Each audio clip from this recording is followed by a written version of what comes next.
እግዚአብሔር አምላክ የተባረከ ይሁን። ዛሬ ከመጎምጀት ተጠበቁ የሚል ነው ንግግሬ። ባለፈው ሳምንት እግዚአብሔር የመስዋዕቱን በግ ያዘጋጃል ብለን ተነጋግረናል። ዛሬ ደግሞ ከመጎምጀት ተጠበቁ የሚል ነው።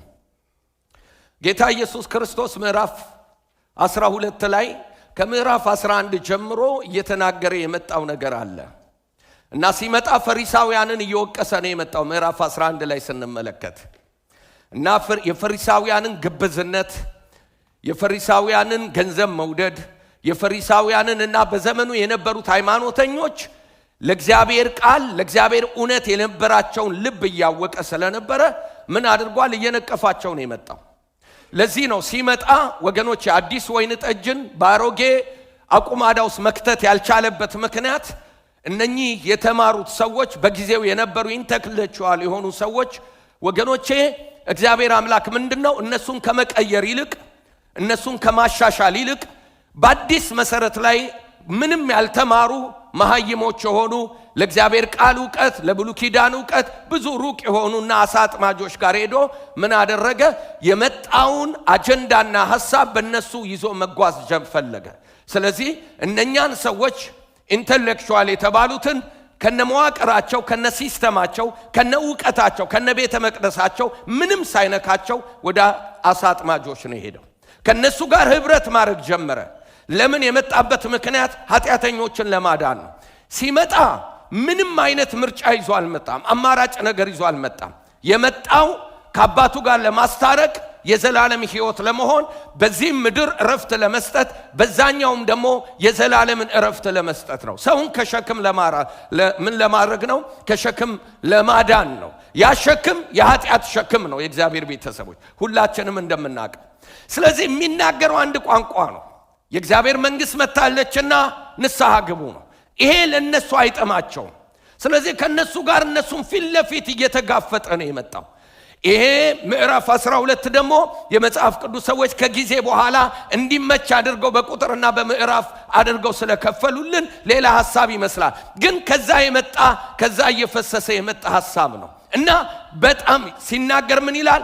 እጅግ ብዙ ህዝብ ነበር ይላል። እጅግ ብዙ ህዝብ ይሰማው ነበር ይላል እስኪረጋገጡ ድረስ ይላል እና ያስተምራቸዋል። የሚያስተምራቸው ስለ እግዚአብሔር መንግስት ነው የሚያስተምራቸው። ወገኖቼ በሰው ፊት የሚመሰክርልኝ በመላእክት ፊት መሰክርለታለሁ እያለ ነው የሚያስተምራቸው። ስለ ዘላለም ጉዳይ ነው። የዘላለም ጉዳይ እንደሚበልጥ፣ የእግዚአብሔር መንግስት እንደሚበልጥ የተሻለውን ነው የሚነግራቸው። አትፍሩ ይላቸዋል። ሰዎችን ገሃነም መክተት የማይችሉ ሰዎችን አትፍሩ፣ ሂዱ መስክሩልኝ ይላቸዋል። እንደውም ምን ይላቸዋል? እናንተ አንድ ድንቢጥ በ10 ሳንቲም ይሸጣል፣ 5ቱ በ10 ሳንቲም ይሸጣሉ።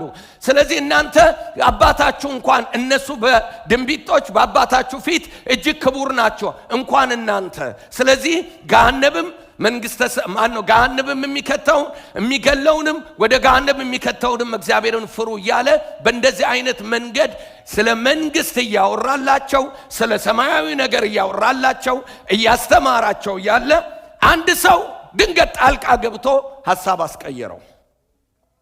በሚገርማችሁ ሁኔታ ጌታ ኢየሱስ ክርስቶስ ሁል ጊዜ ሰዎች ጋር ይግባ ቤታችሁን አድንቆ ወይንም ሌላ አጀንዳ ተናግሮ አይሄድም። የትኛውንም አጀንዳ ከመንግስቱ አንጻር ነው የሚጠቀምበት።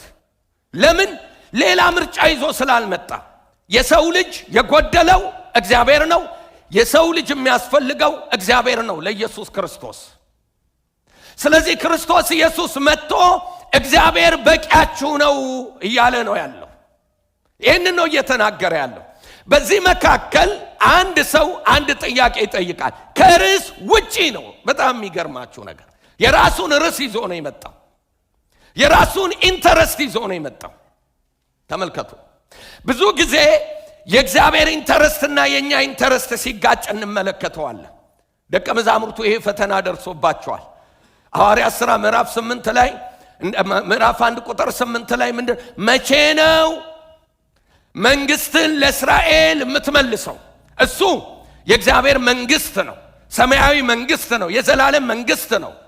እነሱ ደግሞ የምድር መንግስት ነው። መቼ ነው ከሮማውያን ቀኝ ግዛት የምታወጣ? መቼ ነው ካንተ ጋር ምንነክሰው? መቼ ነው ብልጽግና የሚመጣው? መቼ ነው ይሄ ጉስቁልና የሚርቀው? ምድር ተኮር የሆነ ሐሳብ ነው ይዞ የመጡት።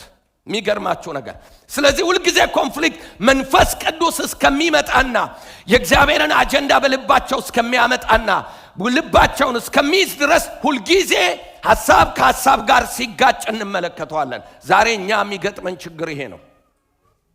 ይሄ ሰው ጌታ ኢየሱስ ክርስቶስ የሚለውን ለመስማት ነው የመጣው። እንደኛ ተሰብስቧል። ክርስቶስ ኢየሱስ እዚህ ቦታ ላይ መጥቶ እየሰበከ ነው ያለው፣ ግን ፍላጎት ይዞ ነው የመጣው። አይሰማው፣ መስሚያ የለውም። የኢየሱስ ክርስቶስን ሐሳብ ፈጽሞ አይሰማም። ምንም አልነካውም። ለምን? በልቡ የያዘው ሐሳብ ስለሚበልጥ። የኢንተረስት ኮንፍሊክት እንመለከታለን። ስለዚህ በጣም የሚገርማችሁ ነገር ይሄ ሰው እንደዚህ ብሎ ይጠይቀዋል። ከህዝቡ አንድ ሰው ቁጥር 13 ላይ መምህር ሆይ ርስቴን ከኔ ጋር እንዲካፈል ለወንድሜ ንገረው። ትእዛዝ ነው፣ ልመና አይደለም። ሰውየው እያስተላለፈ ያለ ንገረው። የሚገርማችሁ በባህላዊ አውዱ እነኚህ የሃይማኖት መሪዎች የሰዎች ባህል ውስጥና የሰዎች ጉዳይ ውስጥ እየገቡ ያስታርቃሉ፣ ይፈርዳሉ፣ የተለያየ ነገር ያደርጋሉ። ጌታ ኢየሱስ ክርስቶስ ግን ለዚህ አልመጣም። እሱ አንድ አጀንዳ ነው ያለው። የሚናገረው አንድ ነው፣ የሚያወራው አንድ ነው። ለምን? ለሰው ልጅ የሚያስፈልገው አንድ ነው። የሰው ልጅ የሞተበት የወደቀበት ጉዳይ ለሱ ኢምፖርታንት ነው። ከሰማይ ያመጣው ጉዳይ የዘላለም ጉዳይ ነው። ዘላለም ከምንም ጋር አይወዳደርም። ለእግዚአብሔር በሚዛን አይቀመጥም። ለእግዚአብሔር ጌታ ኢየሱስ ክርስቶስ ራሱ ዘላለምን ሲያስተምር ሰው ዓለሙን ሁሉ አትርፎ ነፍሱን ቢያጎድል ምን ይጠቅመዋል? ዓለም በሙሉ እና ነፍስ ሊወዳደሩ አይችሉም ነው በመንፈሳዊው ዓለም ላይ። ለዚህ ነው ሰይጣን ፉሊሽ ስለሆነ የመጣበትን አጀንዳ ኢየሱስ ክርስቶስ ስለማያቅ ምንድነው ያለው? ወድቀ ብትሰግድልኝ ዓለም ተሰጥቶኛል ላንተ ሰጣለሁ ነው ያለው። ገብቷችኋል? የእግዚአብሔር ቤተሰቦች ስገድልኝ እሰጣለሁ፣ አክብረኝ እሰጣለሁ። ለምን? ሰይጣን ሁሉ ጊዜ በስጦታ ነው መከበር የሚፈልገው። ባይ ኔቸር ክብር ስለሌለው መመለክ ስለማይችል በስጦታ በድለላ በፎርስ ነው መመለክ የሚፈልገው። እግዚአብሔር ደግሞ የሱ ተቃራኒ ነው። እግዚአብሔር ደግሞ ዕውቀት ይሰጠንና በፍቃደኝነት እንድናመልከው እንድናከብረው እንድንከተለው ነው የሚፈልገው። ለምን? እሱ የሚመለክ በማንነቱ የሚመለክ አምላክ ስለሆነ። ስለዚህ እንካ በእንካ መመለክ አይፈልግም። አያችሁ፣ እግዚአብሔር ባስገዳጅነት መመለክ አይፈልግም። የሰው ፍቃደኛ የሆነ ሰው ሊያመልከው ይፈልጋል። ያ ቢሆን ኖሮ ወገኖቼ ክርስቶስ ኢየሱስ መጥቶ ባልተሰቀለና ባልሞተ ነበር። አንድ ሚካኤልንና አንድ ገብርኤልን በምድር ላይ ቢልክ ኖሮ እነሱ ሰይፍ እያሳዩ እያንዳንዳችንን ወደሱ እንድንወጣ ያደርጉን ነበር። እግዚአብሔር ግን ያ አሰራር የለውም። ሁሉ ጊዜ በፍቃዳችን በሙሉ ሐሳባችን፣ ፍቃዳችን፣ ስሜታችን እንድንወደውና እንድናመልከው እግዚአብሔር አምላክ በጎ ዘላለማዊ ፍቃዱ ነው ማለት ነው። ስለዚህ ይሄ ሰውዬ የራሱን ኢንተረስት ይዞ የክርስቶስን አይሰማም ይመስለኛል። ሰው ስለሆንክ አልተጻፈም ልገምት መቼ ነው የሚጨርሰው እና ሐሳቤን የምገልጸው ነው። መስሚያ የለውም፣ አይገባውም። እዛ ያለው የኢየሱስ ክርስቶስ ስለ ደህንነት፣ ስለ እግዚአብሔር መንግስት ወጥቶ ስለ መመስከር፣ ስለ ዘላለም ሕይወት ለዚህ ሰው ምንም ቦታው ቁቡ አይደለም። ይሄ ሰው የተያዘው በምንድን ነው ስትሉ የራሱ አጀንዳ አለው። ምድራዊ ነው አይደለም። እግዚአብሔርን አይፈልግም። በራሱ ሐሳብ የተያዘ ነው። ምድር ተኮር ነው። ስለ ንብረቱ ነው የሚያስበው። እንዴት ከወንድሙ ላይ ንብረቱን ማግኘት እንደሚያስብ፣ እንዴት ባለጠጋ እንደሚሆን፣ እንዴት ማሰብ እንደሚፈልግ ነው ወገኖች፣ ማግኘት እንደሚፈልግ ነው የሚያስበው። ህልሙ ያ ነው። የተያዘበት ነገር ያ ነው። በዚህ ሆት በሆነ ስብከትና ትምህርት ውስጥ አቋረጠውና ኢየሱስ ክርስቶስን አይ ማካፈል አለብህ፣ ዳኝነት መቀመጥ አለብህ ብሎ ይነግረዋል። ጌታ ኢየሱስ ክርስቶስ ዳኛ ተደርጎ በአባቱ ተሽሟል። ዳኝነቱ ግን በምድራዊ አይደለም፣ ዳኝነቱ በሰማይ ነው። አንድ ቀን ይዳኛል። ዙፋኑ ላይ ቁጭ ይላል፣ ሁሉን ይዳኛል፣ በጎቹና ፍየሎቹን ይለያል። ክብር ለኢየሱስ ይሁን። የሚመጣው ሊሰቀል አይደለም። የሚመጣው ንጉሠ ነገሥት ሆኖ ዳኛ ፈራጅ ሆኖ ነው የሚመጣው። የሚፈርድ እኔ ቤቴ ወይንም የኔ ቤት የመጣውበት ከዚህ ዓለም አይደለም ሌላ ዓለም አለኝ ነው ያለው። በዛ ዓለም ያስተዳደር በዛ ዓለም ይፈርዳል የእግዚአብሔር ቤተሰቦች። ስለዚህ ይሄ ሰውዬ ምን ብሎ ይነግረዋል? ጌታ ኢየሱስ ክርስቶስ እንደዚህ ይለዋል። መልስ አምላካዊ ምላሽ ለዚህ ሰው። ሰውየው አደጋ ላይ ያለ ሰው ነው ወገኖቼ፣ በጣም ወሳኝ ሰው ነው። ነገርኳችሁ ጌታ ኢየሱስ ክርስቶስ ሌላ አማራጭ የለውም። ስለዚህ አንድ ነው፣ የእግዚአብሔር መንግስት ጉዳይ ነው። ዘላለም የሚባል እሱ የሚሞትበት ከሰማያት ራሱን ዝቅ ያረገበት ሰው የሆነበት ጉዳይ አለው። በምንም የማይደራደርበት ጉዳይ በምንም። ለምን ለዘላለም እግዚአብሔር ለሰው ልጆች ዘላለምን ለመስጠት ልጁን አስከፍሎታል። ኃጢአት የተቀደሰውን አብሮት ያለውን እግዚአብሔር ወልድን ከሰማያት ሰማያት አምጥቶ ዋጋ እንዲከፍል ደሙን እንዲያፈስ በገዛ ፍጥሯኑ እንዲሰደብና እንዲሰቀል አስደርጎታል። ስለዚህ ቫልዩ ለነፍስ የወጣው ቫልዩ የክርስቶስ ደም ነው። ነፍስን የሚመዝናት ከእግዚአብሔር ምን እንደሆነ ታውቃ? የሰውን ልጅ ነፍስ ዘላለምን የመዘነበት ያወጣበት ዋጋው ስንት ነው ስትሉ ኢየሱስ ክርስቶስ ይባላል። ዓለም አይደለም የሚባለው። ተመልከቱ፣ ይህን ያህል በእግዚአብሔር ዓለም ውስጥ በእግዚአብሔር መንፈሳዊ ዓለም ውስጥ ወገኖቼ ነፍስ የተመዘነው በዓለም ሁሉ አይደለም። በዚህ በምድር ላይ ዓለምን አትርፎ ነፍስን ቢያጎድል ምን ይጠቅመዋል ነው።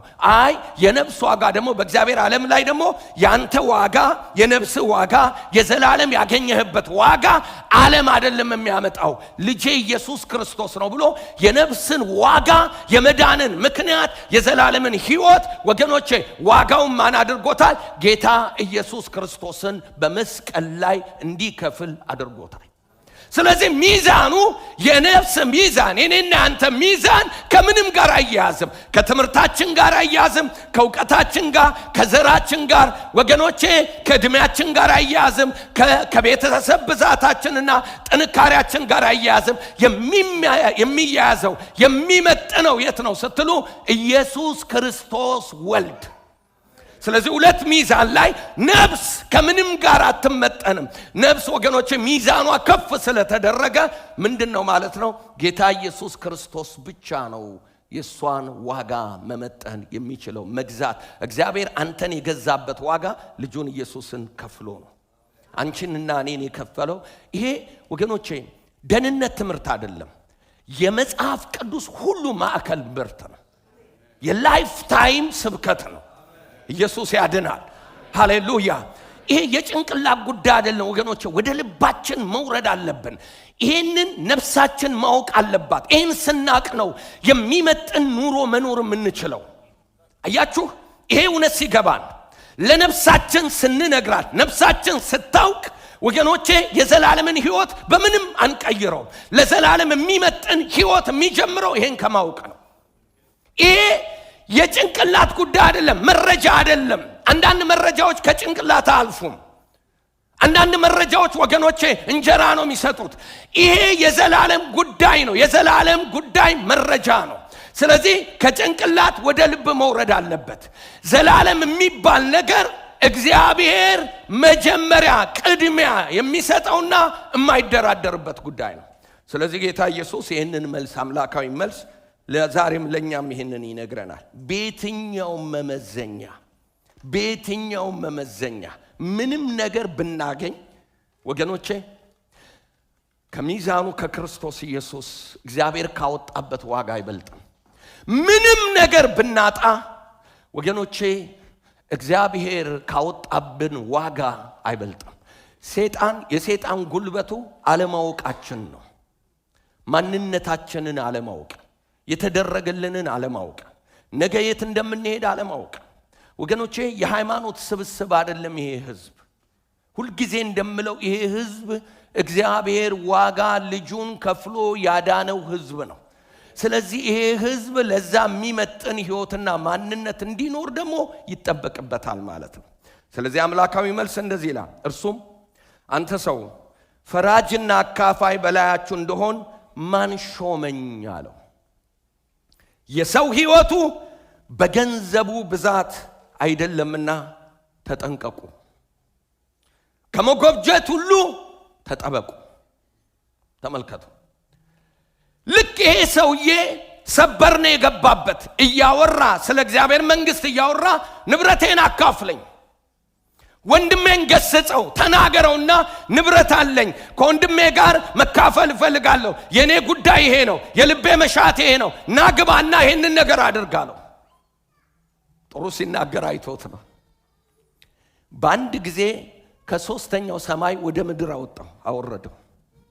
የምድር ሐሳብ አይገርማችሁም? አንዳንድ ጊዜ የሆነ በጣም ሆት የሆነ ኢምፖርታንት የሆነ ነገር ይዛችሁ ያንን ነገር እንዴት ነው መፈታው ብላችሁ ስታስቡ እየተጨነቃችሁ ያላችሁ ቁም ነገር ብላችሁ ያዛችሁት ሰንበዲ አንድ ሰው ይመጣና ምን ይላችኋል? በፍጹም የማይገናኝ ርዕስ ይሰጣችኋል። በፍጹም የማይገናኝ ርዕስ። አንዳንድ ሰዎች አጋጣሚ የመጠበቅ ፖቴንሻል አለን። ገብቷችኋል? ውስጣችንን የያዘው ነገር አለ። ውስጣችንን የያዘው ጉዳይ የምድር ጉዳይ ከሆነ ያን ለማግኘት ኤክስትራ ማይል እንሄዳለን።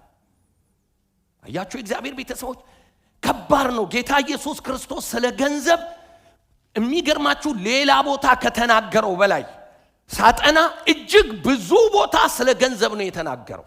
ሌላውን ከመናገሩ በላይ ገንዘብን ከዘላለም ጋር ተቃራኒ እንደሆነ እያሳየ ተጠንቀቁ እያለ ከጌታ ጋር አስቀምጦታል። ክፋት እንደሆነ ሐዋርያቶቹ ጽፈዋል። ለምን ልብ ያሳውራል፣ ግሪቭ ያደርጋል። ወገኖቼ አያችሁ ገንዘብ አይደለም መጥፎ፣ ገንዘብን መውደድ ገብቷችኋል? ሀብት አይደለም፣ ፕሮፐርቲ አይደለም ክፉ፣ ለዛ ያለን አመለካከት ነው ክፉ። ጌታ ኢየሱስ እየተቃወመ ያለው አመለካከትን ነው። አመለካከት ላይ አያችሁ እግዚአብሔር ቤተሰቦች ከዛ ጋር እንዴት አድርገው አድቫንቴጅ መውሰድ እንደሚፈልጉ፣ እንዴት አድርገው ያንን ነገር ማምጣትና ቤታቸው ውስጥ ማስገባት በዚህ ሐሳብ የተያዙ ሰዎች አሉ። መንፈሳዊ ነገር ምንም የማይመስላቸው፣ ቫልዩ የሌላቸው የእግዚአብሔር ቤተሰቦች፣ ነገር ግን ለዛ ነገር ትኩረት የሚያደርጉ ህልማቸው፣ ጸሎታቸው፣ ህይወታቸው ሁሉ ነገር ከዛ አንጻር ነው። የእግዚአብሔር ቤተሰቦች ይህንን አመለካከት ነው ጌታ ኢየሱስ የሚቃወመው። የሀብት ጉዳይ አይደለም። ሀብታም ነው። ሀብት ይሰጣል እግዚአብሔር። የእጅ ሥራ ይባርካል እግዚአብሔር። ወገኖቼ በሌላ መንገድ እንዳትረዱኝ። አሁን የኢየሱስን ሐሳብ ነው ይዤ እዚህ ቦታ ላይ ቆምኩት። የኢየሱስ ሐሳብ ስለ ፕሮፐርቲ አይደለም። ፕሮፐርቲ የሚሰጥ እሱ ነው፣ የሚባርክ እሱ ነው፣ ጤና የሚሰጥ እሱ ነው። የሀብት ጠላት አይደለም ኢየሱስ፣ እሱ አይደለም። ለዛ ያለን አመለካከት ቫልዩአችን ምንድነው? የት ቦታ ነው ያስቀመጥነው? ምንድነው ያለው? የቱ ደረጃ ላይ ነው? የት ነው ሌቭሉ? ሊትራሊ አዘ ክርስቲያን በተግባር በቃል ምንም ችግር የለውም። በቃል አለ በተግባር ያለ ገንዘባቸው ያለ ፕሮፐርቲ መኖር የማይችሉ የሚመስላቸው ሰዎች አጋጥመውኛል በአገልግሎቴ ዘመን። እንዴት ተደርጎ የሚሉ ሲሪየስሊ ከዛ ጋር የተጣበቁ የተሳፉ ሰዎችን አጋጥመውኛል። ምንም አልሰማህም ብሎኛል አንድ ሰው። የሚገርም መስማ የለኝም ብሎኛል። ለምንድን ነው ስትሉ ቫልዩ ሲስተም አመለካከት ጌታ እያስተማረ ያለው ስለ ሰዎቹ አመለካከት ነው። በጣም የሚገርማችሁ ነገር ኢሚዲየትሊ በዚህ ሰው ጥያቄ ህዝቡን ሁሉ ማስተማር ጀመረ። ተጠንቀቁ የሚል ለምን ዘላለምን የሚያስጥል መልስ ለመስጠት ጌታ ኢየሱስ ክርስቶስ ሰከንድ አልፈጀበትም። ለማስታረቅ አይደለም፣ ርስቱን ለመመለስ አይደለም። ሰውን ሁሉ በዚህ ሰው የጥያቄ ቀጥታ ሰውን ነው ማስተማር የፈለገው። ለምን ዘላለምን ይዞባቸው ይሄዳል። ጉዳዩ ከባድ ሲሪየስ ስለሆነ እግዚአብሔር ቤተሰቦች፣ ስለዚህ አመለካከታቸው መለወጥ ነበርና ከመጎምጀት ተጠንቀቁ አለ። መጎምጀት ማለት እንደው በትንሽ ምሳሌ ልንገራችሁ። አዲሱ ትርጉም መጎምጀት አይደለም የሚለው መስገብገብ ነው የሚለው። መስገብገብ ነው የሚለው። ጨዋሉሁም ብዬ ነው እኔ። የእግዚአብሔር ቤተሰቦች አንድ ጊዜ አንድ ሰው ላሞች ብዙ ጊዜ መንታ ይወልዱ። መንታ ወለደች እና ለሚስቱ በጣም ደስ አለው። ይገርምሻል መንታ ላማችን ወለደች ብሎ አበሰራት። እና አንዱ ልጅ የጌታ ነው፣ አንዱ ጥጃ የጌታ ነው፣ አንዱ የኛ ነው አለ። ጌታ ይባርክ አለችው። ከዛ አንድ ጥያቄ ጠየቀችው። የጌታ የቱ ነው የኛ የቱ ነው አለችው። ምን ችግር አለው? ሲያድጉ እንወስናለን፣ ነገ እንወስናለን፣ ምን ችግር አለው? ሁሉም እኮ ያው ነው አላት። ከዛ በኋላ ኦኬ አለችና አመነችውና ከዛ በኋላ በሚገርም ሁኔታ ጊዜ ሄደ፣ መጥባት ጀመሩ። ከትንሽ ጊዜ በኋላ ጥጃዋ ሞተች። አንዷ ወይኔ ጥጃዋ ሞተች ብሎ ወደ ሚስቱ መጣ። የጌታ ናት የኛ ናት? የትኛዋ ናት የሞተችዋ? የጌታ ናት የሞተችዋ። ብዙ ጊዜ የጌታ ጥጃ የሚሞትባቸው ሰዎች አሉ። ካነበብኩት ነው ገርሞኝ ነው። የሚገርማችሁ ነገር ምነግራችሁ የጌታ ጥጃ የሚሞትባቸው ብዙ ሰዎች አሉ። የሞተው የጌታ ነው፣ የከሰረው የጌታ ነው፣ የማይሰጡት የጌታ ነው፣ የጎደለው የጌታ ነው። ተመልከቱ። ስለዚህ የሱ ጥጃ አትሞትም፣ የጌታ ጥጃ ግን ትሞታለች። አያችሁ፣ እንዲህ አይነት አመለካከት አለ። ጌታ ኢየሱስ ክርስቶስ ይሄን አመለካከት ነው መምታት የሚፈልገው። እግዚአብሔር ቤተሰቦች መቀየር የሚፈልገው። ክብር ለኢየሱስ ይሁን። በሰማይ የዘላለም ሕይወት ማግኘት የሚፈልግ ከሆነ ሊወገዱ የሚችሉ ሁለት ነገሮችን ነው የነገረው። ከግብዝነትና ከስግብግብነት እንዲጠነቀቅ ሰዎቹ በሙሉ። ይህ የፈሪሳውያን ባህሪ ነው። ጌታ ኢየሱስ ክርስቶስን አንዱ የሚቃወሙበት መንገድ ጥቅማቸውን ነክቶባቸዋል። እስከ ሞት ድረስ ይዘውት የሄዱት በጊዜው የነበሩ ሰዱቃውያን ከሃይማኖትም በላይ ወገኖቼ አብሯቸው የሚሄድ ሀብት የሚያገኙበት ነበረ። ስለዚህ ቀጥታ ነው የሚቃወማቸው። ይሄንን ነው አንዱ ምክንያታቸው። ያንን ምክንያት አይወዱም፣ ያን ስብከት አይወዱም። እሱ ደግሞ ከሀብታሞች ጋር አይደለም የሚውለው፣ ድሆች ጋር ነው፣ ቀራጮች ጋር ነው፣ ኃጢአተኞች ጋር ነው። ገንዘብ አይቀበልም። ተመልከቱ። ከዛ ጋር ግንኙነት የለውም። ዘላለም ጉዳይ፣ መንግስተ ሰማይ፣ ደህንነት፣ ይሄ ነው ጉዳዩ። ስለዚህ ወገኖቼ በዚህ ዓለም ላይ ሁለት ግዛቶች አሉ። አንደኛው ቁሳዊ ዓለም ነው፣ ሌላኛው ደግሞ ኢቁሳዊ ነው። አንዱ መንፈሳዊ ነው፣ አንዱ ስጋዊ ነው። አንዱ ተፈጥሯዊ ነው፣ ሌላው ከተፈጥሮ በላይ የሆነ ነው። እነዚህ ሁለት ግዛቶች ብቻ ናቸው። ስለዚህ ግብዝነት ከመንፈሳዊ ነገሮች ጋር የሚገናኝ ነው። ስግብግብነት ደግሞ ከቁሳዊ ዓለም ጋር የተጣበቀ ነው። ስለዚህ ሰዎች ሲሪየስ ናቸው ለዚህ ዓለም ፕሮፐርቲ። እኛ ግን እንደዛ አይደለንም፣ እንደዛ አልተጠራንም። የእግዚአብሔር ቤተሰቦች እኛ ሌላ ነን። እኛ የእግዚአብሔር ልጆች ነን። ሌላ ካምፕ፣ ሌላ መጨረሻ፣ ሌላ ቫልዩ አለን፣ ማመዛዘኛ አለን። ሃሌሉያ። እኛ ሌላ ዳይመንድ አለን፣ ኤክስፓየር ዴት ማያደርግ የገዘፈ ወንድሜ። የሰው ልጅ ያጣውን ነገር ነው አንተና እኔ ያገኘ ነው። በዚህ ምድር ላይ ከ8 ቢሊዮን በላይ ህዝብ አለ። አይገርምህም? አንተና እኔ የተሻሉ፣ ካንተና ከኔ የተሻሉ በጣም እግዚአብሔር መንግስት መምጣት የሚገባቸው፣ መዳን የሚገባቸው ዘላለምን አጥተው እስከ ወዲያኛው አሸልበዋል። ወደደህ እግዚአብሔር። እነሱ ያለውን ገንዘብ ያመጣዋል፣ እነሱ ያለውን ዕውቀት ያመጣዋል፣ እነሱ ያለውን ዘርና ስልጣን ያመጣዋል። አንተና እኔን ያለንን ግን ወንድሜ ማን ነው የሚሰጠን? አንድ ብቻ፣ ያውም ኢየሱስ። ሃሌሉያ ሃሌሉያ። ኢየሱስ የሚባል አምላክ፣ የእግዚአብሔር ቤተሰቦች ዘላለም።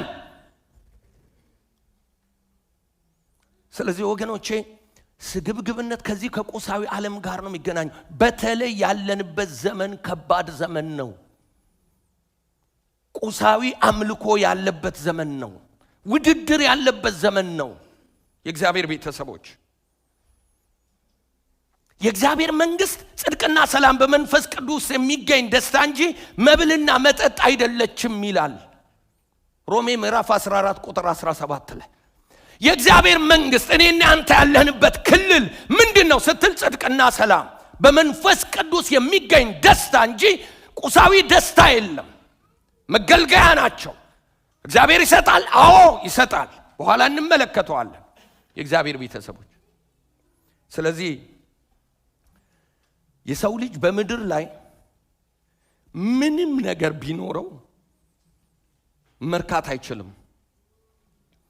ለምን መርካት እንደማይችል ታውቃላችሁ? የእግዚአብሔር ቤተሰቦች የሰው ልጅ የጎደለው ቁስ አይደለም። ሁልጊዜ መነግራው ነገር ነው ይሄንን ነገር። አሁንም ታገሱኝ ባካችሁ። የሰው ልጅ ገነት ውስጥ ያጣው ብርና ወርቅ ዝናና ክብር ዘር አይደለም። የሰው ልጅ ያጣው እግዚአብሔርን ነው። የእግዚአብሔርን ክብር ነው ያጣው። ሮሜ 3:23 ሰው ሁሉ ምን ብሏል ይላል? ኃጢአትን ሰርቷል፣ የማን ክብር ጎድሎታል ይላል? የእግዚአብሔር ክብር ጎድሎታል። ስለዚህ የሰውን ልጅ እረፍት የሚሰጠው ተመልከቱ። እናንተ ደካሞች ሸክማችሁ የከበዳችሁ ወደኔ ኑ እኔ አሳርፋችኋለሁ ሲል ወገኖቼ የሆነ ድሃውን ሀብታም ማድረግ፣ ያልተማረውን ተማሪ ማድረግ፣ የሌለውን እንደ መኖር ማድረግ እሱ አይደለም። ያጣው የሰው ልጅ እግዚአብሔር ነው። ስለዚህ ጌታ ኢየሱስ ክርስቶስ ኑ አሳርፋችኋለሁ ሲል የጎደላችሁን ነገር እሰጣችኋለሁ። የጎደለን ማን ነው? የእግዚአብሔር ክብር። የእግዚአብሔር ክብር ምንድነው? በቂ ነው። ምን ይላል? ያሳርፋል፣ ረፍት ይሰጣል፣ የነፍስ ረፍት ይሰጣል። የት? እዚሁ ምድር ላይ። የእግዚአብሔር ቤተሰቦች በእግዚአብሔር መርካት፣ እግዚአብሔር ራሱ ብቻውን በቂ አምላክ መሆን፣ አንተ ትበቃኛለህ ማለት፣ አለመቀበዝበዝ፣ ታልፎ አለመሰጠት፣ ባለው መርካት። ወገኖቼ ያለን ይብቃን ማለት ሌላ ጨምሩ ማለት አይደለም። ያለን ይብቃን ማለት በእግዚአብሔር መርካት እንድንችል ነው የሚያለማምደን። ያለን ነገር እግዚአብሔር እንድናመሰግንበትና እንድንጠቀምበት እንጂ ወገኖቼ ሌላ ነገር ለማግኘት ሌላ ይሄ በጣም ከባድ ነው። ለምን? በራሱ ባህሪው ቁስ በራሱ ወገኖቼ ብዙ እንድንፈልግ ያደርገናል። ብዙ እንድንፈልግ ማከማቸት፣ ማብዛት፣ የማያልቅ ነገር ውስጥ ይገባል። እርካታ ማጣት ወገኖቼ፣ የምድር መቅበዝበዝ እርካታ ማጣት ነው። ሰዎች ቁስ የሚያሳርፋቸው ቢሆን ኖሮ ራሳቸውን ባልገደሉ። እኛ የዓለም ቁንጮ ሀብታም ሀገር ነው ያለ ነው። የሀብትን መጠን በልክ አይደለም፣ በብዙ መንገድ እናየዋለን። በእውነት ነው የምላችሁ። ነገር ግን ብዙ ሀብት ያላቸው ሰዎች ሰላም የላቸውም። በመድኃኒት ኃይል ነው ያሉት። እረፍት የላቸውም። የኔ ወንድም ገንዘባቸው ትልልቅ ቤት ገዝቶላቸዋል። ገንዘባቸው ትልልቅ ቦታ እንዲበሉ አድርጓቸዋል። ትልልቅ መኪና እንዲገዙ አድርጓቸዋል። ነፍሳቸው በጭንቅናት ያለችው፣ ሰላም የላቸውም። አየህ፣ የእግዚአብሔር መንግስት ውስጥ ገብተነው ሰላምንና ደስታን ያገኘኸው። ለምን? የሌላቸው ነገር ኖሮህ አንተ እነሱ በሌላቸው ማረፍ የምትችለው የሚያሳርፈው አምላክ እግዚአብሔር ካንተ ጋር በመሆኑ ምክንያት ብቻ ነው። ጌታ ኢየሱስ ሌላ ምንም ምርጫ የለውም ለማረፍ። የሰውን ልጅ ለማሳረፍ ጌታ ኢየሱስ ክርስቶስ እግዚአብሔርን ብቻ ነው ስጦታ አድርጎ ይሄ በቂያችሁ ነው፣ በምንም አታርፉም፣ በዚህ በእግዚአብሔር በአባቴ ነው የምታርፉት፣ እሱ ደግሞ እንዲመጣ እኔ ሕይወቴን እሰጣችኋለሁ ብሎ የሰጠው ይህንን ብቻ ነው። የእግዚአብሔር ቤተሰቦች ስለዚህ የማያባራ የማያልቅ ፍላጎት ውስጥ እርካታ ማጣት ውስጥ እንገባለን። እርካታ ማጣት ማለት ምን እንደሆነ ጨው የበዛበት ምግብ እንደመብላት ነው። ከዛ ውሃ አትረኩም፣ ትጠጣላችሁ አትረኩም። እርካታ ማጣት ማለት አያልቅም። ዛሬ አንዱን ትገዛላችሁ፣ ትደሰታላችሁ፣ ይዛችሁት አደባባይ ትወጣላችሁ። ጓደኞቻችን በጣም አሪፍ ነው ዋው ብለው ያደንቁልናል። ከዛ በኋላ ያመጣ እንደገና ሌላ ባደነቁልን ማይክሮ ሰከንድ ሌላ ሀቢት ይጨምሩልናል። ሌላ ሀቢት ጨምረውልን ይሄዳሉ የተሻለ እንድናደርግ። ገብቷችኋል? የማያባራ ዘመኑ ሲስተሙ ይሄ ነው። እንዳንረካ ተደርጎ ከዚህ በፊት ነግራችኋል። ሞባይላችን እያንዳንዱ ነገር ምን አድርገናል? እንድንሰፈሰፍ አድርገው አስቀምጠውልናል፣ ሰርተውልናል። ሲስተሙ ይሄ ነው። ሴቲንግ የተደረገው በዚህ መንገድ ነው። እንዳንረካ አንዱን እንይዟለን፣ ሌላ ፊቸር ይጨምሩልናል፣ ደሞ ሌላ እንገዛለን። እጃችን ላይ ያለውን ያስረጃሉ፣ ደሞ አዲስ ያመጣሉ። ይሄ እኮ አዲስ ነው ምንም አልተጠቀምንበት፣ እንጥለዋለን፣ ወይም እንሸጥ ወይ ለሌላ ሰው እንሰጣ፣ ደሞ ሌላ ደሞ እሱም ያረጃል። የማያልቅ ሩጫ ነው። በጣም የሚገርማችሁ ነገር ከብዙ ዓመት በፊት አንድ እጅግ ጣሪያ የደረሰ ሀብት ያለው ስልጣን ያለው ዕውቀትና ጥበብ ያለው ሰው አንድ ትምህርት ለቋል መጽሐፍ ቅዱስ ላይ። ሰለሞን ይባላል። መክብብ 2 ላይ እንዲህ ይላል፣ እኔ በልቤ ይላል ና በደስታም እፈተናለሁ መልካምንም እቀመስ አልሁ፣ ይህም ደግሞ እነሆ ከንቱ ነበር። ሳቅ እብድ ነህ፣ ደስታንም ምን ታደርጋለህ አልኩት። ይሄ ሰውዬ ፊሎሶፈር ነው። ይሄ ሰውዬ ጠቢም ነው። ይሄ ሰውዬ እግዚአብሔርን የሚያመልክ ሰው ነው። ይሄ ሰውዬ ሀብታም ነው፣ ንጉሥ ነው። የሚገርማችሁ ነገር ስለዚህ የሰው ልጆች በሕይወታቸው ዘመን ሁሉ ከፀሐይ በታች ሊሰሩት መልካም ነገር ምን እንደሆነ እስካይ ድረስ ልቤ በጥበብ እየመራኝ ይላል። ሰውነቴን በወይን ጠጅ ደስ ለማሰኘት ስንፍናን ለመያዝ በልቤ መረመርኩ። ቁጥር 4 ትልቅ ሥራን ሠራሁ፣ ቤቶችንም አደረግኩ፣ ወይን ተከልኩ፣ አትክልትና ገነትን አደረግኩኝ፣ ልዩ ልዩ ፍሬ ያለባቸውንም ዛፎች ተከልኩባቸው። በዱር የተተከሉት ዛፎች አጠጣበት ዘንድ የውሃ ማጠራቀሚያ አደረግኩኝ። ያደረገውን ነገር ነው የሆነውን ነገር ነው የሚያሳያቸው። ሌላ ቦታ የሌለ እኔ ጋር አለ። ይህንን አድርጋለሁ። ምን? ደስታን ለማግኘት ልቤን ለማሳረፍ። ወንዶችን ሴቶችን ባሪያዎች ገዛው፣ አበዛው። ባሪያ አገልጋዮች የቤት ትውልድ ባሪያዎች ነበሩኝ። ከኔ አስቀድሞ በኢየሩሳሌም ከነበሩት ይልቅ ብዙ ከብቶችና መንጋዎች ነበሩኝ። ቁጥር 8 ብርና ወርቅን የከበረውንም የነገስታትና የአውራጃዎችን መዝገብ ሰበሰብኩ። ሰለሞን በሰለሞን ዘመን ገንዘብ እንደ ድንጋይ ነበር። በዛ ዘመን ምን ማለት ነው? አምጥተው ወደ እግዚአብሔር ቤት ሲያመጡ በክምር መልክ ነበር የሚያመጡት። ወርቅ እንደዛ ነው፣ ሀብት የበዛበት። ትላንት እንደተናገርኩት የእስራኤል ወርቃማ ጎልደን ታይም የሚባል የሰለሞን ዘመን ነው፣ የዳዊት ዘመን አይደለም። የሰለሞን ዘመን ነው። ተመልከቱ። ዘማሪዎችን፣ አርሆችን፣ የሰዎች ልጆችን ተድላ እጅግ የብዙ ሴቶችንም አከማቸው። እርካታ ማጣት 300 ሚስቶች 700 ቁባቶች። መቼ እንደሚሄድ አላቅም። አንዳንዴ መጽሐፍ ቅዱስ ላይ የሚከብደኝ ይሄ ነው አንዱ። ተመልከቱ። ታላቅ ሆንኩ፣ ከእኔም አስቀድመው በኢየሩሳሌም ከነበሩት ሁሉ ይልቅ ከበርኩ። ደግሞም ጥበቤ ከኔ ጋር ጸንታ ቀረች። ሁልጊዜ ጥበበኛ ነኝ፣ አብሮኝ ነው ያለው ዕውቀቱ፣ ፌዝ አላረገም ነው የሚለው። ዓይኖቼንም ከፈለግኩት ሁሉ አልከለከልኳቸውም። ልቤም በድካም ሁሉ ደስ ይለዋል ነበርና ልቤን ከደስታ ሁሉ አላራኩም። ከድካሜ ሁሉ ይህ እድል ፈንታዬ ሆነ። ቁጥር 11 እጄ የሰራቻትን ስራዬን ሁሉ የደከምኩበትን ድካሜን ሁሉ ተመለከቱ። አት ዘ ኤንድ ኦፍ ዘ ዴይ መክብብን በሽምግልናው ሰዓት ላይ እንደ ጻፈ ይነገራል። በበሰለበት ሰዓት ላይ ሁሉ ከንቱ ንፋስን እንደመከተል ነበር፣ ከፀሐይ በታች ትርፍ አልነበረም።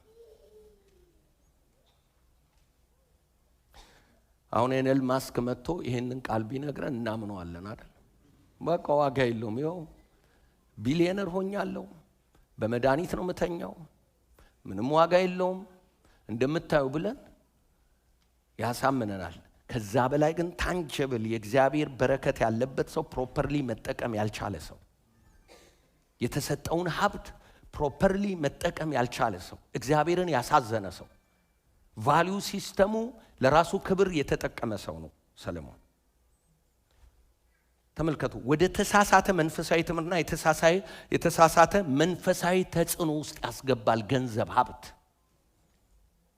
የተሳሳተ ትምህርቱ ይገባል፣ የተሳሳተ መንፈሳዊ ተጽዕኖ ውስጥ፣ ትዕቢት ውስጥ ያስገባል። የእግዚአብሔር ቤተሰቦች እግዚአብሔር ሁሉን አትረፍርፎ ይሰጣል። ልክ እንደ ሰለሞንን የሰጠው ቃል በቃል እግዚአብሔር ተናግሮት ነው።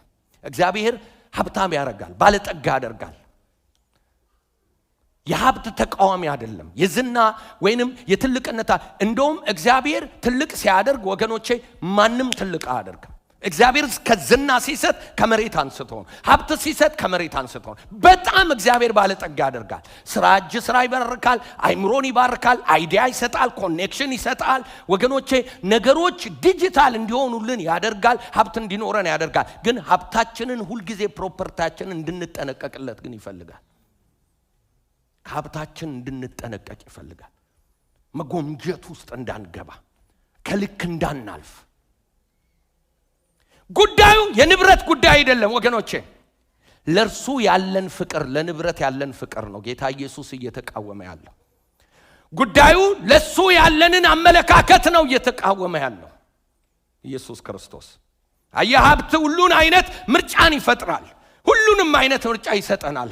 ሀብት ሲመጣ የፈለከውን ለማድረግ ልብህ ይነሳሳል። ባላንስ ያሳጣሃል። ኮንትሮል ካላደረከው የእግዚአብሔር መንፈስ እንዲገዛና በትክክለኛው መከን ማስተዳደር ካልቻልክ ባላንስን ያሳጣሃል። ሀብት ሁሉን እንደምታደርግ ያስችልሃል። ጌታ ይሆናል። ጌታ ኢየሱስ ክርስቶስ ምንድነው ያለው? ከእግዚአብሔርና ከገንዘብ ምረጡ ነው ያለው። ሁለት ጌታ ሊያስተዳድራቸው።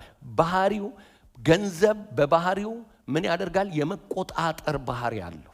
ስለዚህ እንደፈለግን ማድረግ እንድንችል ያደርገናል። ስለዚህ የፈለግነውን ለማድረግ ወደ ኋላ አንልም። ለዚህ ነው በዚህ ምድር ላይ ባለጠጋ ሰዎች የፈለጉትን ለማድረግ ወደ ኋላ የማይሉት። ትዕቢተኛ ይሰጣል፣ ትዕቢተኛ ያደርጋል። አንደኛ ጢሞቴዎስ ምዕራፍ 6 ቁጥር 9 ላይ እንዲህ ይላል፣ ባለጠጎች ሊሆኑ የሚፈልጉ በፈተና በወጥመድም ሰዎችን ወደ ጥፋት በሚወስድ በሚያሰጥምና በሚያሰንፍ በሚጎዳ በብዙ ምኞት ይወድቃሉ። ምን የሚወሉ? የሚስገበገቡ፣ ገንዘብ የሚወዱ፣ ባለጠግነትን ያለ እግዚአብሔር ሐሳብ የሚፈልጉ። ተመልከቱ የእግዚአብሔር ቤተሰቦች፣ ዛሬ እግዚአብሔር ሉጋም እያረገልን ነው። ክብር ለኢየሱስ ይሁን። ባላንስ አመለካከታችን ላይ ያመጣ በሱ እንድንረካ ያረጋል። የሚበልጥ ነገር እንዳለን እየነገረን ያለው እግዚአብሔር ኢየሱስ ያድናል። ስለዚህ ባለጠጎች ሊሆኑ የሚፈልጉ በፈተና በወጥመድ ሰዎችን ወደ ጥፋት በሚያሰጥምና በሚያሰንፍ በሚጎዳም በብዙ ምኞት ይወድቃሉ። ገንዘብን መውደድ የክፉት ሁሉ ስር ነውና። ገንዘብ ወይም ሀብት ፕሮፐርቲ የክፋት ስር ነው አላለም። መውደድ ለይተንና አንዳንድ ጊዜ ገንዘብን ልክ አለርጂ የምንሆንበት ጊዜ አለ። ሀብትን አለርጂ ኖ እግዚአብሔር የማይፈቅደው መጽሐፍ ቅዱስ ክሊርሊ የሚናገረው ገንዘብን መውደድ ማፍቀር። እግዚአብሔር ደባል አይፈልግም፣ ሩሜት አይፈልግም። የልብህን ማዕከል እሱ ቁጭ እንዲልበትና እንዲቆጣጠረው ይፈልጋል። በቃ ይሄ ነው የኢየሱስ ክርስቶስ መልእክት። ልብን ስጠኝ ነው በቃ።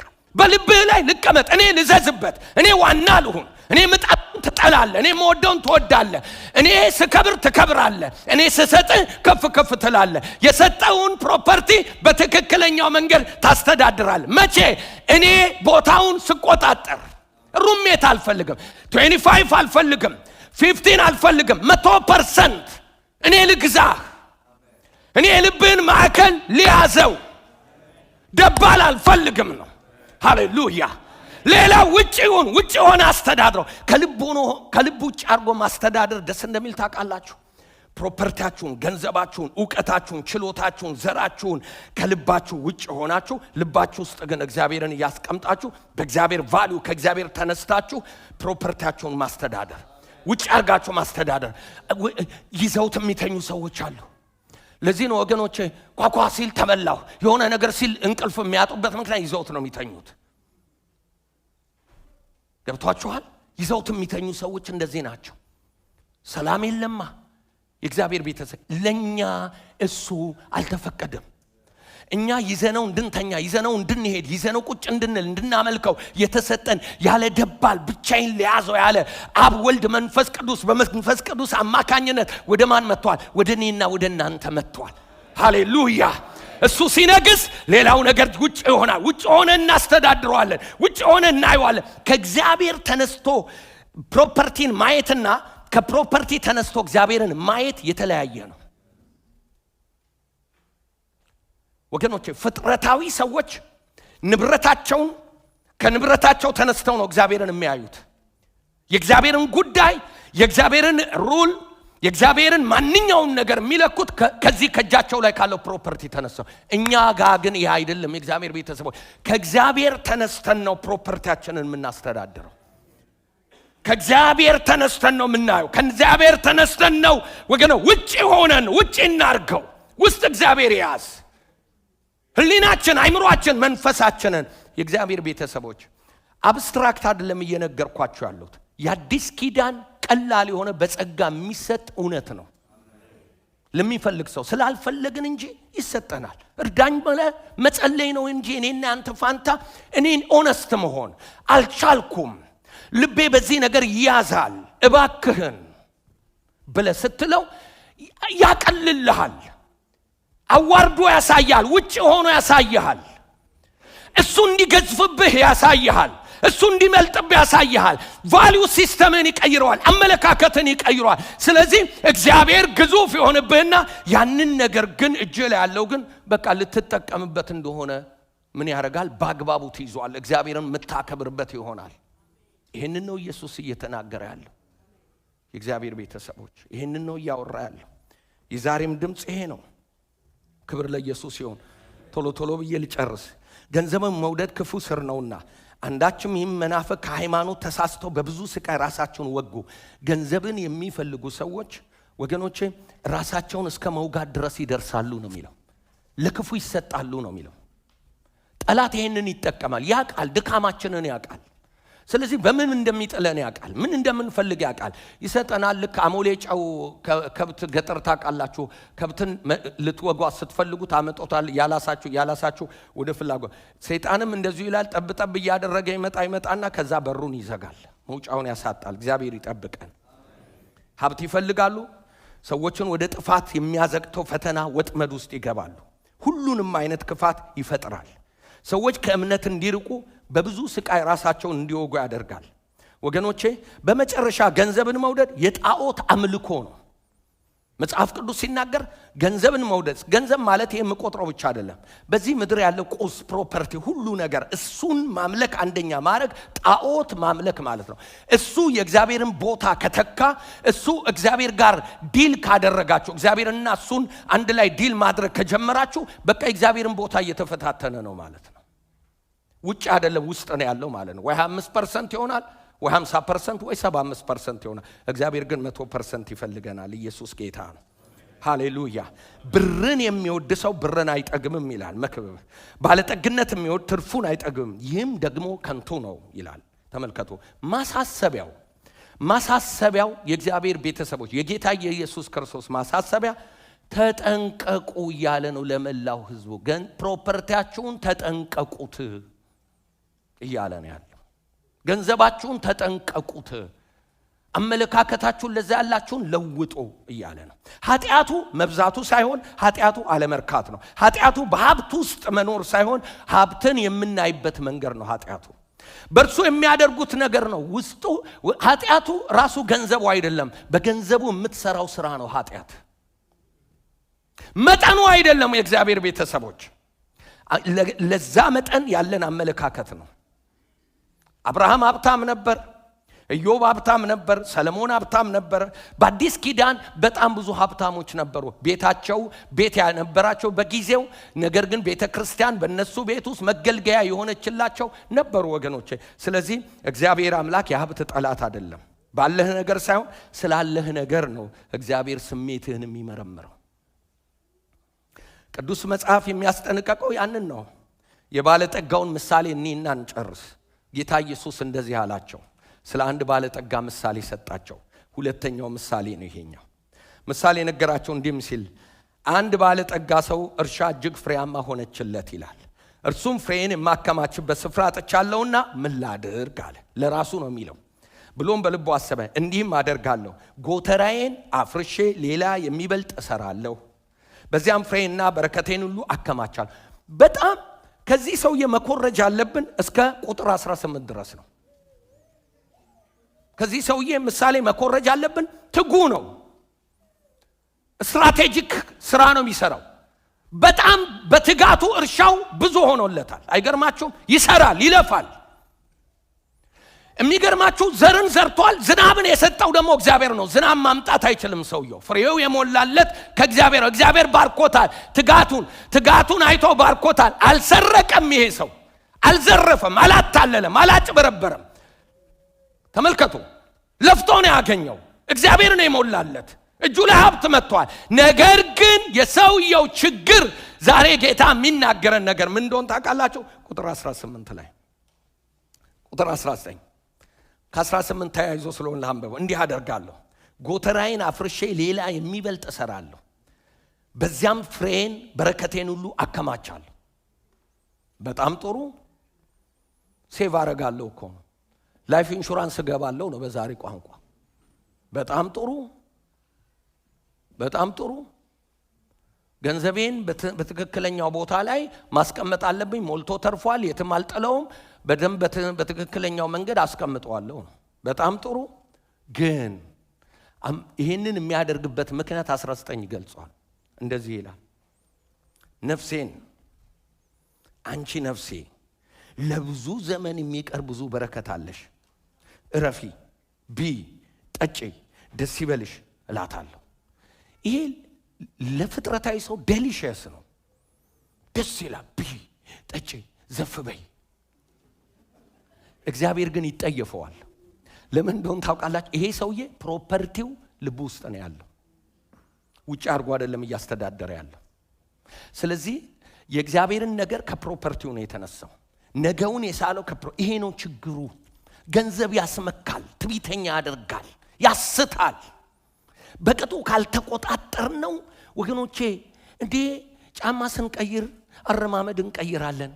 መኪና ስንቀይር እኮ ማን ባየልን ብለን አደባባዩን ሁሉ ነው ዞረን ተምራ። ምንም አይደለም። ግን ወገኖቼ ልባችን ጋር በስሱ ማድረግ፣ በጤናማ መንገድ ማድረግ ክርስቲያናዊ ባህሪ ነው። የእግዚአብሔር ቤተሰቦች አያችሁ፣ የእግዚአብሔር ቤተሰቦች ይህ ሰውዬ ኢሚዲየትሊ ለፍቶ ሰርቶ እግዚአብሔር ባርኮት እጁ ላይ በጣም ብዙ መጥቶ ከዛ ነፍሴ ሆይ ቢ ነገሽ የተደላደለ ነው አላት። ፊውቸሩን የገነባው በጎተራው ላይ ነው። ነገውን ያየው ከእግዚአብሔር ተነስቶ ሳይሆን ከጎተራው ነው። በቃ ይሄ ነው ፕሮፐርቲ። ነጋችንን አስተማማኝ እንደሆነ አድርጎ ያታልለናል። አይገርማችሁ? ምንም ችግር የለህም ይላል። ግን በታሪክ የምናየው ሚሊዮነሮች ዜሮ ሲገቡ አይተናል አይደለም? ሲዝናል እንደሆነ አስተማማኝ እግዚአብሔር ብቻ እንደሆነ። እግዚአብሔር ሲወድ ከፍ ያደርጋል ወገኖቼ። የማይክሮ ሰከንድ ጉዳይ እኮ ነው።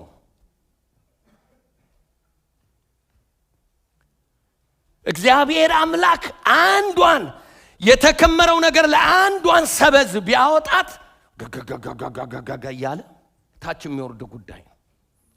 መተማመኛ ዘፍ ልንልበት የሚገባ አለህን ምን ማንሸራተት የሰው ፊት አይቶ ማዳላ የማይቀየም የማይሸሽ ሁልጊዜ አብሮን ያለ መተማመኛ ወገኖች የማይወርድ ኢየሱስ ያድናል። የሚመካ በእግዚአብሔር ይመካ ይላል። መመካ እኮ ነው። በእውነት ነው ምላችሁ።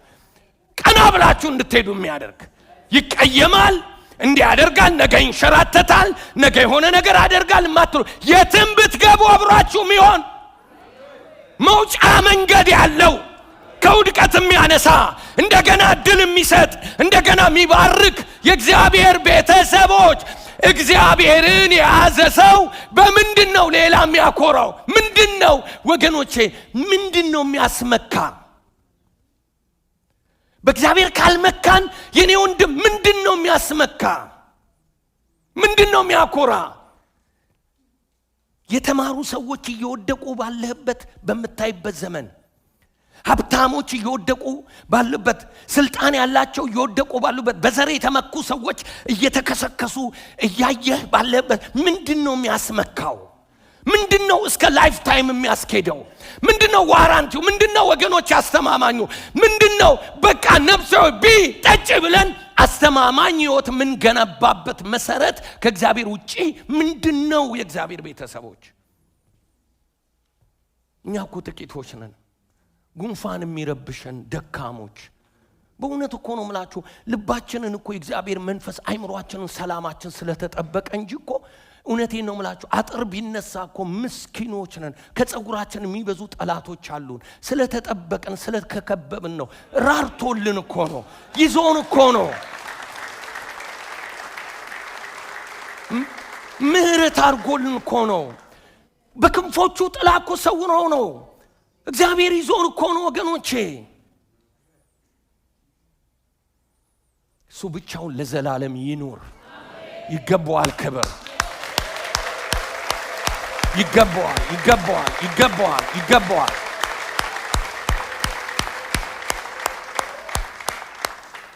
እግዚአብሔር ቤተሰቦች ይሄ ነው ትልቁ ችግር ነፍሴ ሌላ ነገር ይለው እኔ ገንዘብ እኔ ብቻ ነው የሚያርገው በጣም የሚገርማችሁ ነገር መጎምጀት የያዛቸው ሰዎች ሰልፍ ሴንተርድ ናቸው ከነሱ ውጪ እነሱ ዙሪያ ነው መገንባት የሚፈልጉት ከነሱ ውጪ ሌላ እይታ የላቸውም እነሱን ትልቅ ማድረግ እነሱን የሆነ ቦታ ማድረስ እነሱ እኔ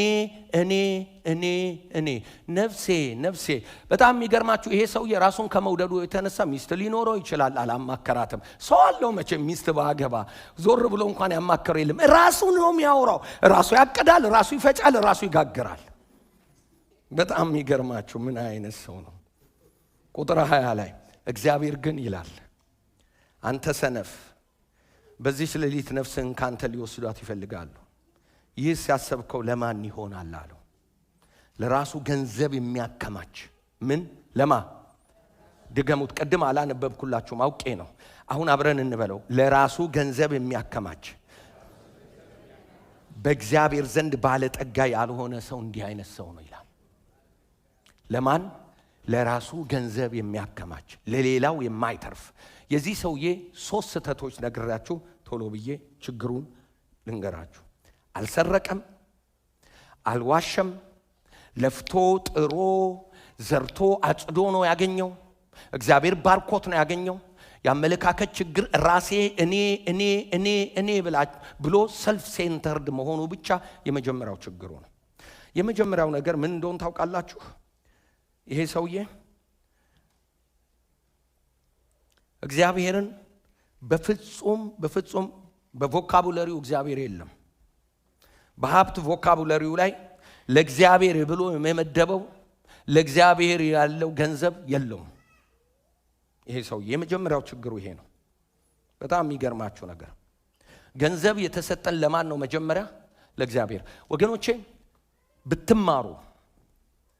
ብንማር ገንዘብ ቢኖረን የብዙ ቤተሰብ አባል ብንሆን ዕውቀትና ስልጣን ቢሰጠን የተኛውም የተቀባን የተወለወልን ብንሆን እንደዚህ አይነት ነገር በጌታ ፍቅር አዘ ፓስተር ነግራቸዋል እግዚአብሔር ሰልፍ ሴንተርድ የሆነ በረከት የለውም 16 ነጥብ የመጀመሪያው ለእግዚአብሔር ክብር ነው የሚሰጠን እግዚአብሔርን በዕውቀታችን ቤቱን እንድናገለግል በዕውቀታችን እግዚአብሔርን እንድናከብር በገንዘባችን እግዚአብሔርን እንድናከብር እሱን እንድናለቅ እሱ እንዳደረገ እንድንነግረው ዕውቅና እንድንሰጠው ሁሉ ነገር ተያይዞ ለሱ ክብር ነው ሁለተኛው ነገር ደግሞ ለኛ ጥቅም ነው እኛ እንድንጠቀም እግዚአብሔር ይፈልጋል በሰጠን ነገር ሶስተኛው ለሌላው በረከት ነው ለሌላው ለወንድምህ ለማታቀው አንዳንድ ሰው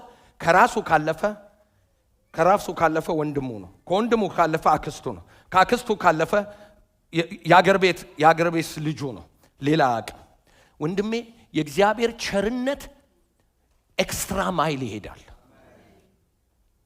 ይውላችሁ መርዳትና ማካፈል እረጂ እግዚአብሔር ብቻ ነው በመንፈሳዊ ዓለም ላይ እርዳታ የሚሰጥ እግዚአብሔር ነው የትኛውንም ገንዘብ ስትሰጡ ማካፈል ነው የተሰጣችሁን የእግዚአብሔርን ቸርነት ለሌላው የምትሰጡት ገንዘብ አይደለም እግዚአብሔር የሰጣችሁን ቸርነት ነው የምታካፍሉት አያችሁ እግዚአብሔር ቤተሰቦች ለዛ ሰው እግዚአብሔርን ነው የምትሰጡት ልባችሁን ነው ፍቅራችሁን ነው የምትሰጡት አያችሁ መርዳት ሲሆን የሆነ ቦታ ላይ ቁጭ ብላችሁ ሌላውን ሰው ያሳነሳችሁ ልክ እዚህ ዓለም የምታደርገው ዓለም ሁሉ ጊዜ ትረዳለች የምትረዳው ደግሞ ሁሉ ጊዜ ተረጂ ሆናችሁ እንድትቀጥሉ ነው አያችሁ መርዳት ላነሰው ሰው ነው ማካፈል ግን ለሌለው ፍቅር ነው የሚካፈለው ላለውም ይሰጣል ለሌለውም ይሰጣል ማካፈል ሲሆን ወገኖቼ እንትኑ ሬዲየሱ በጣም በጣም ሰፊ ነው ለምን ፍቅር ነው የሚሰጠው ገንዘብ አይደለም ንብረት አይደለም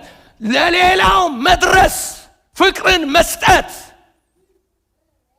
እቺ ቤተክርስቲያን ያገልጋይ ምስኪን ልጆችን ትረዳለች በትንሹ በጣም ብዙ ነው ጥያቄው እኛ እየረዳን አይደለም እያካፈለን ነው ሲደውሉልኝ አይ እኛ እኮ እያካፈለን ነው ምእመኑ ማካቶና ሻዩን ከሚጠጣ እናንተ በሆነ ነገር ትምህርት ቤት ልጆቻችሁ መማር ካለባቸው ይማሩ ብሎ እያካፈሉ ነው ብዬ ነው መነግራቸው እየረዳናቸው ነው ብለን የቦሲ ስፒሪት እንድንይዝ ወይንም እነሱ ደግሞ የጥገኝነት መንፈስ እንዲይዛቸው አልፈልግም ወንድሞቻችን ኃላፊነት ነው እየተወጣን ያለ ነው እጃችን ላይ አለ ለሌላውም ይሆን እግዚአብሔር ሲሰጠን ለሌላውም ይሆናል ለወንድም አጠገብህ ላለው አየህ አጠገብህ ላለው ሰው ስትሰጥ ሩቅ ላለው ሰው ስትሰጥ ስታደርግ ምንድነው አንደኛ እግዚአብሔርን ታከብረዋለህ የዚህ ሰው ችግሩ እኔ ነኝ ነው ነፍሴ ነው እግዚአብሔር የሚባል ነገር የለውም ለእግዚአብሔር መስጠት የሚባል የለው ይሄ ሰውዬ የእግዚአብሔር ጥጃ ሞታበታለች እንደ አንዳንዶቻችን የእግዚአብሔር ቤተሰቦች ሁለተኛው ችግሩ በፍጹም ንግግር ውስጥ ሰዎች የሚባሉ ነገሮች የሉም ሌላ አጠገብ እኔ በነበርኩበት አዲስ አበባ የእግዚአብሔር ቤተሰቦች ምእመኑን እንደዚህ ብዬ እናገራለሁ ማደርገውን ነው መነግራችሁ ፐብሊክ ስለሆነ የሚያውቁትን ነው እርስ በርሳችሁ ተያዩላችኋል ራሳችሁ ዝም ብለን እኛ ብቻ አንብላ አጠገባችሁ የተቀመጠው ሰው በምን እንደሚኖር ምን ውስጥ እንዳለ ተመልከቱ እንላለን በጣም የሚገርማችሁ ብዙዎች ታዲያ በዚህ ፍቅርና እንትን ልብ ተባርከዋል እግዚአብሔር ቤተሰቦች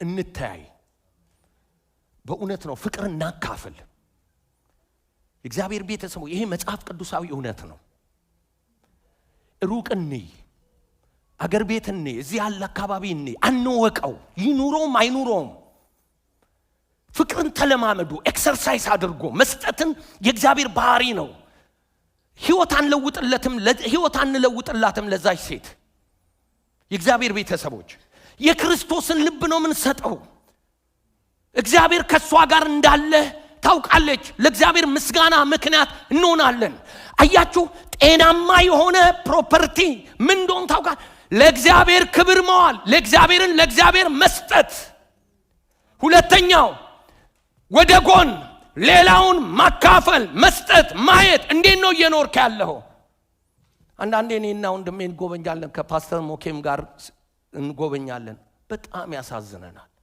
በእውነት ነው ምላችሁ የእግዚአብሔር ቤተሰቦች እንተያይ እንዴት ነህን በለው ድንገት ቤቱ እንሂድ የጎደለውን እናያለን ዛሬ አንድ ምስክርነት ባለቤቴ ነግራኛለች አንድ እህት በእንትን የሰማቻትን ልጅ ለመጎብኘት እንዴት ደስ እንዳለኝ መኝታ ላይ ነው የነገረችኝ ብራይት አደረገችው ቀኔን እግዚአብሔር ይባርካት እግዚአብሔር ቤተሰቦች እንተያይ ወደ ጎን እንይ ለሌላው እንቅፋት ከመሆን ይልቅ ሌላው የሚያድግበትን መንገድ እንፈልግ በእውነት ነው ምላችሁ እግዚአብሔር ምን ያህል እንደሚባርከን ምን ያህል ይሄንን ያለ ህሊና ጸጸት ነው መነግራችሁ በእውነት ነው ምላችሁ መጽሐፍ ቅዱሳዊ እውነታ ስለሆነ ይሄ ሰው የረሳው እግዚአብሔርን ነው ይሄ ሰው የረሳው በገንዘቡ ሌሎችን ነው ሰልፍ ሴንተርድ ስለሆነ ሶስተኛ የረሳው ሟች መሆኑን ነው ጥሎት እንደሚሄድ ነው የረሳው ነገ ነፍስህን እግዚአብሔር ይወስዳታል ያከማቸው ለማን ይሆናል አለው ወንድሜ አንድ ነገር ተናግሬ ልጨርስ ይሄ ሰው አንደኛ እግዚአብሔርን ረስቷል ሌላው ሁለተኛው ሌሎችን ረስቷል ሶስተኛ ሟች መሆኑን የእግዚአብሔር ቃል ይሁላችሁ። የእግዚአብሔር ቃል ያዕቆብ ምዕራፍ 4 ላይ እንዲህ ይላል ቁጥር 13 አሁንም ዛሬ ወይም ነገ ወደዚህ ከተማ እንሄዳለን፣ በዚያም ዓመት እንኖራለን፣ እንነግድማለን፣ እናተርፋለን የምትሉ እናንተ እንደፈለጋችሁ ይሄን አረጋለሁ የምትሉ እናንተ ነው እያለ ያለው።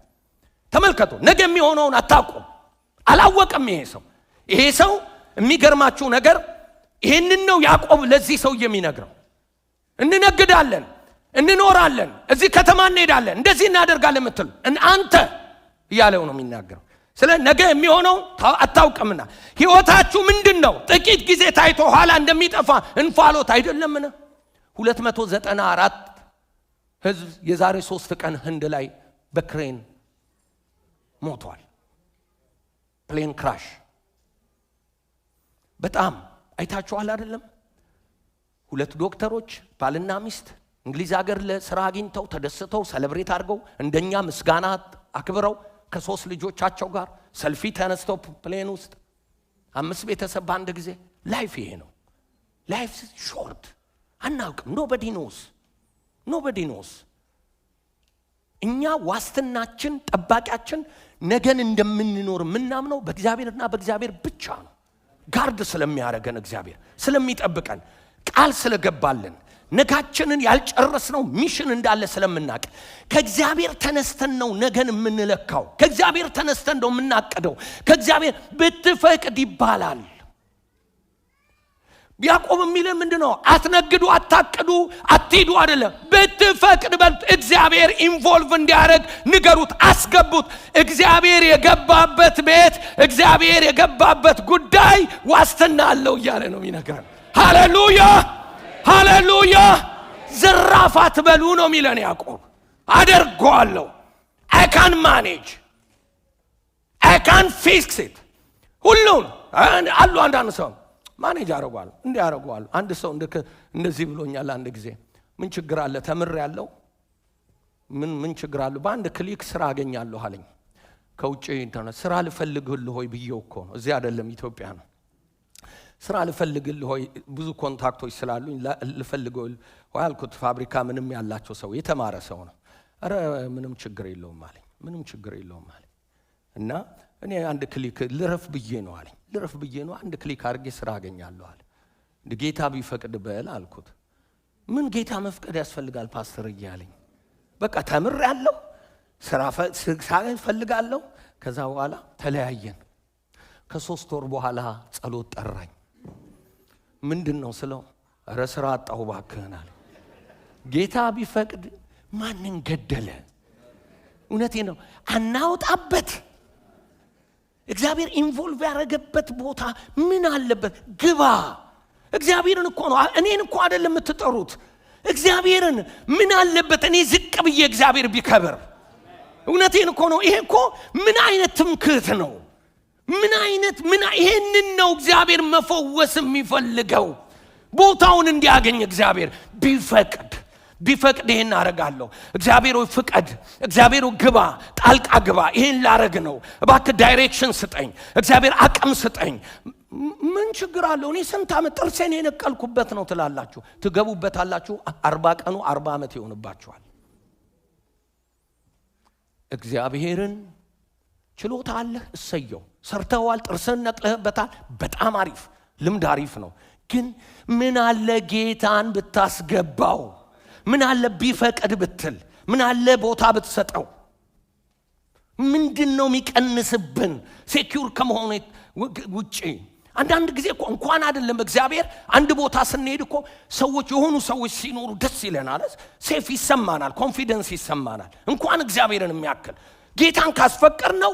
አንዳንዶቻችን ማናስፈቀደው ነው ይለናል ብለ ነው። ኖ ካለ በጣም እሰየው። እንዴ ኖ ካለ በሱ በትልቅ ጭንቅላቱ ነው ማለቱ እንዴት አድርጎ ነው እኔ እንትን ማደርገው? እንዴ ከለለኝ እንጂ። አንዱም እግዚአብሔር እኮ ጸሎት የሚሰማው አንደኛው ጸሎት መስማት ማለት እግዚአብሔር በዚህ ቦታ ላይ ልንገራችሁ እግረ መንገዴን፣ አንደኛ እሺ ነው፣ ሁለተኛው እምቢ ነው፣ ሶስተኛው ቆይ ነው። ጸሎቱ ውስጥ እግዚአብሔር ጋር እሺ ብቻ አይደለም እምቢም አለበት። ለምን? ዘላለምህን እንዳታጣ። ሁሉን የሚመዝነው ከዘላለም አንጻር፣ ሁሉን ከሱ ክብር አንጻር ነው። ያበላኛል ወይ ሳይሆን ያከብረኛል ወይ ነው የሚለው እግዚአብሔር። አያችሁ እግዚአብሔር ቤተሰቦች። ስለዚህ እግዚአብሔር ቢፈቅድ የሚለውን ይሄ ሰው ያላወቀ ነፍሴ ቢጠጭ አላት፣ ነገ እንደሚሞት አንተ ሰነፍ አለው። አንተ ሰነፍ።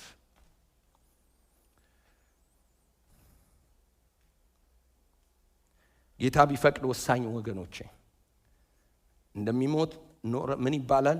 እንደሚሞት ሰው ሆነህ ኑር፣ እንደሚኖር ሰው ሆነ ስራ ይባላል።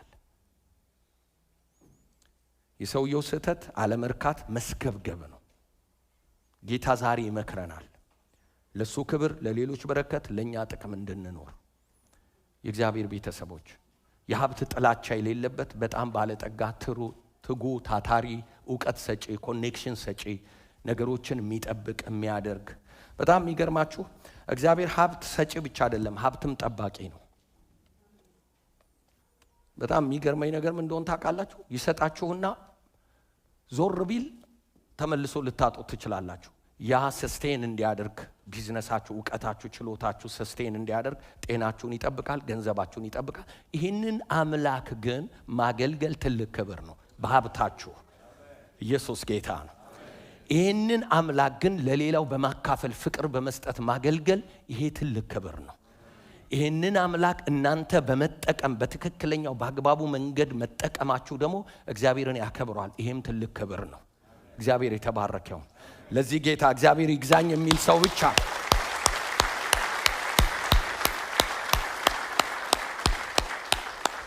በአባቶች ቀን ይሄ ነው መልእክቴ፣ የእግዚአብሔር መልእክት ማለት ነው።